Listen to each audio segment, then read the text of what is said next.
السلام عليكم، اهلا بكم معايا فيديو جديد على قناتي مطبخ ياسمينة. فيديو النهاردة هنكمل مع بعض للتورت اللي احنا عملناها والكيك اللي احنا جهزناه. دي واحدة من التورت اللي احنا جهزنا للكيك بتاعها في الفيديوهات اللي فاتت. نبتدي ان احنا نجلسها بقى مع بعض، وكمان نبتدي ان احنا نعمل التزيين بتاعها ده. كملوا معايا الفيديو للاخر، هيعجبكم جدا.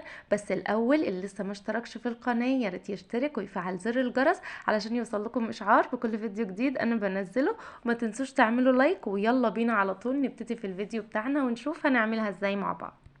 اول حاجة بنبتدي ان احنا طبعا عملنا الكيك قبلها بيوم علشان يكون ارتاح معانا وما يتقطعش مننا ولا اي حاجة.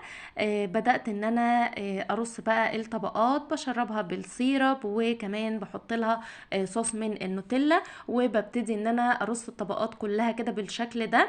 بدأت ان انا كمان اشيل الاطراف بالسكينة اللي هي بتبقى الكبيرة دي علشان تطلع متساوية معايا. وكمان حطيت ليها اللي هي التجليسة الأولانية اللي هي حبس الفتافيت. ببتدي ان انا احط طبقة بسيطة بس من الكريمة بحيث ان هي تحبس معايا الفتافيت بتاعة الكيك، ما تدخلش معايا بقى في التزيين النهائي وتظهر وتبقى شكلها مش احسن حاجة.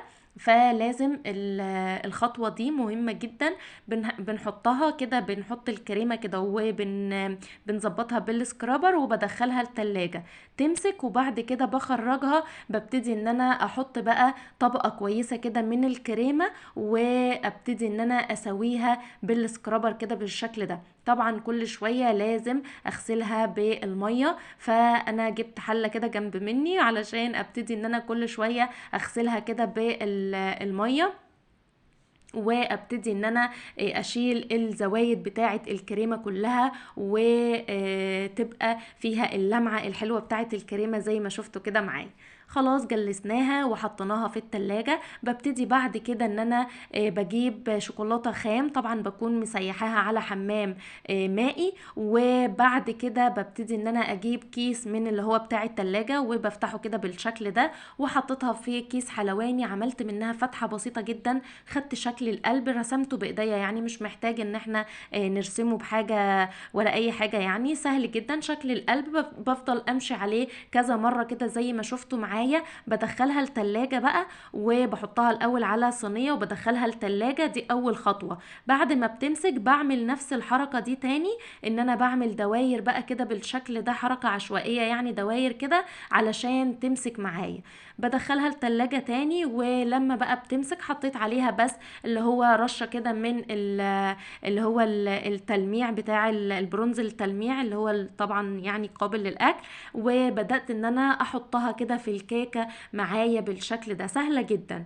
ببتدي بعد كده ان انا اجيب بقى صوص النوتيلا وحطيته في كيس حلواني، عملت منه بس فتحة بسيطة جدا، وبدأت ان انا اعمل دواير عشوائية من نفس اللي انا عملتها في القلب اللي بالشوكولاتة. بعد كده بدأت ان انا اعمل روزتات حوالين التورتاية كده بالشكل ده. قفلتها كلها من تحت كده بالشكل ده. بدأت كمان ان انا اعمل بس عليها اللي هو التلميع، يعني رشة بسيطة كده من التلميع. بحب اعملها على اللي هي الاطراف بتاعة الكيك، بما ان هي سادة يعني فبيديها لمعة بسيطة كده، وكمان من نفس اللمعة اللي في القلب، فبيبقى كل الالوان كده متناسقة مع بعضها، والتورتاية بيكون تزيينها متناسق مع بعضه. بدأت اجيب نوتيلا اللي هي البيضة، وعملت طبعا زي النوتيلا اللي هي الغامقة دواير عشوائية برضو عليها كده بالشكل ده. كمان حطيت عليها صوص من اللي هي زبدة اللوتس، نفس الفكرة في نفس الكيس الحلواني برضو، فتحة بسيطة ودوائر عشوائية كده بالشكل ده. حطيت تاني من اللي هي النوتيلا البيضة علشان تظهر معايا، لان الالوان الغامقة بتداري لون النوتيلا البيضة. بس كده حطيت بقى شوية مكسرات، شوكليت شيبس، يعني شوية حركات كده، بس اللي هي ايه لمسة بسيطة كده في النهاية عشان تاخد من نفس درجة اللون بتاع الشوكولاتة، فمدية شكل حلو جدا. تزيينها سهل وبسيط، وطعمها بجد حلوة جدا، يعني صوصات نوتيلا ولوتس، وكمان حاشينها من جوه نوتيلا، فطعمها بيكون حلو جدا.